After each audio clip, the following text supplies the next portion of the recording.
I went in fertile Myrtle and I came out sterile Carol. Can I please get a grande iced caramel macchiato decaf? What else? And can I get a blueberry muffin? Definitely. Is that heated? Yes, please. Anything else? That's it. All right, I'll see you at the window. Thank you. Thank you.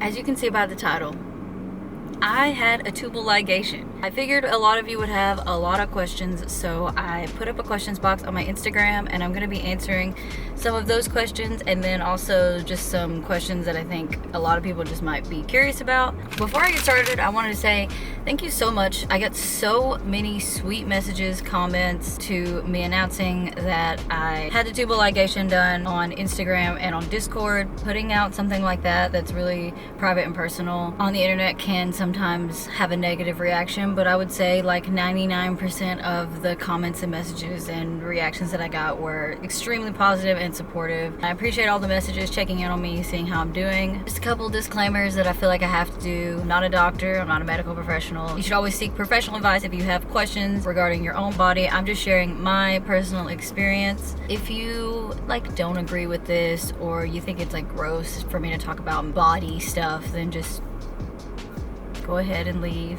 There's a couple of common misconceptions surrounding the procedure that I just wanted to clear up, because I didn't personally know it until I was about to have the procedure. It's a really good information to get out there. In case anyone's confused, a tubal ligation is most commonly referred to as getting your tubes tied. There are several different methods doctors will use for the tubal ligation. One that my doctor used, there's actually no tying involved at all, so that's why I've kind of avoided this phrase, got my tubes tied, because the procedure that I had, there was no tying of any tubes. Now a very scientific explanation. Cutting the tubes that run from your uterus to your ovaries, and then cauterizing the tubes so that your eggs cannot be fertilized. The other misconception that was really common is that it can be reversed. The way my doctor explained it to me is that tubal ligation is considered a permanent sterilization. You can attempt a reversal, but the odds of it working are not very high. Let's just get into the questions now on Instagram. First question that I got was, how long have you known you wanted to get a tubal? Was this a personal choice, or did you have medical issues that resulted in the tubal ligation? This was a personal choice. I don't have any medical reason to have it done. I've probably known since I was a teenager that I didn't want to have any biological children. I'm adopted myself. If I was ever going to have kids, I always knew that I wanted to do it that way. I've always heard like a lot of negative things about being pregnant and childbirth. Even though those may seem like super selfish reasons, those are still very important reasons why you would not want to carry a child. When I was about 21 is when I really knew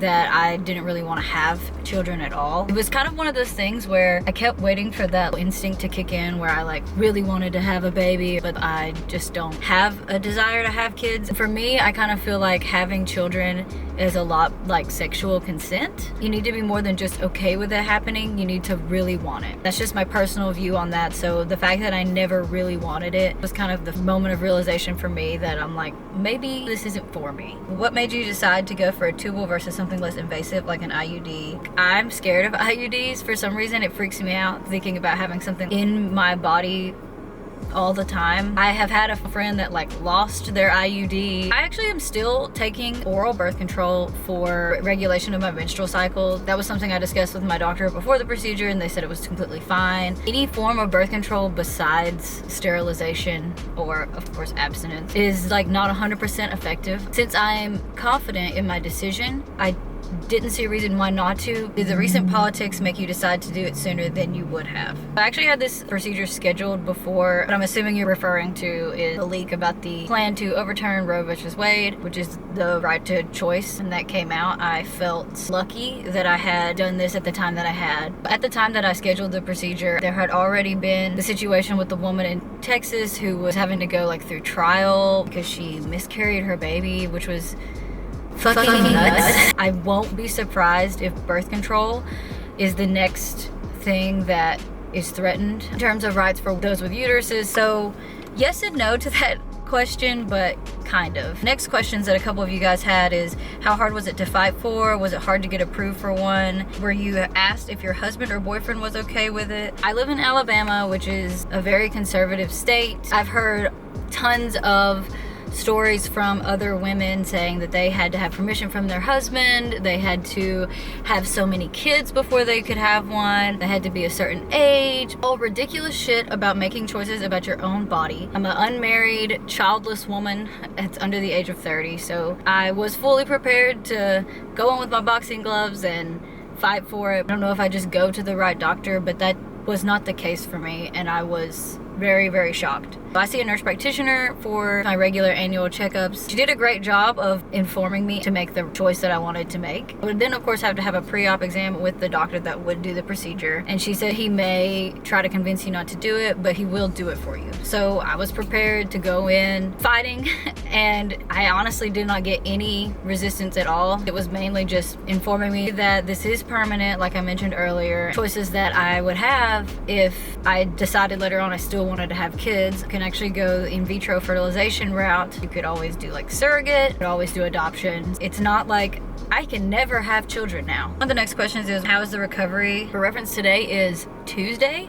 and I had the procedure on Friday. Yesterday was probably the first day that I felt like doing anything besides just laying down. It is an outpatient procedure. I did get to go home the same day. When they brought me back into the recovery room, I made the mistake of saying I was painful, so they gave me like an opioid, which I just don't personally like taking because they make me dizzy and nauseous. Anytime I get prescribed like a pain pill like that, I just never take it. I just take like ibuprofen or something. So I was very nauseous on the ride home. Friday, I just slept off the anesthesia like all day. Saturday, similar. I was able to eat a little bit, but I was still tired and needed to sleep off the anesthesia. Honestly, I wouldn't say it was very painful more than it was uncomfortable. They do fill your abdomen with some gas to like be able to have room to do the procedure in there. It did tell me before I had the procedure that I would want to have some gas X on hand, and I took some as soon as I got home, and it definitely helped a lot. I've been taking it like twice a day since the procedure, just for like good measure, because nothing feels worse than just pressure in your abdomen. Sunday, I felt significantly better than I did on Saturday, and then Monday was the first day that my neck didn't hurt to move. Apparently it's a very common side effect, is that your shoulders and your neck really hurt. Because they intubate you and put the tube down your throat, your head is just thrown back like the whole procedure. So when you wake up, your neck feels like absolute dog shit. Then that I guess nobody talks about is the fucking cotton mouth. You have the tube in, your tongue's just like out, and your mouth is just open. There is no moisture in that bitch. It took like a whole day to get rid of. Like, I was chugging water. It just took so long for me to get my mouth rehydrated. I'm still bloated.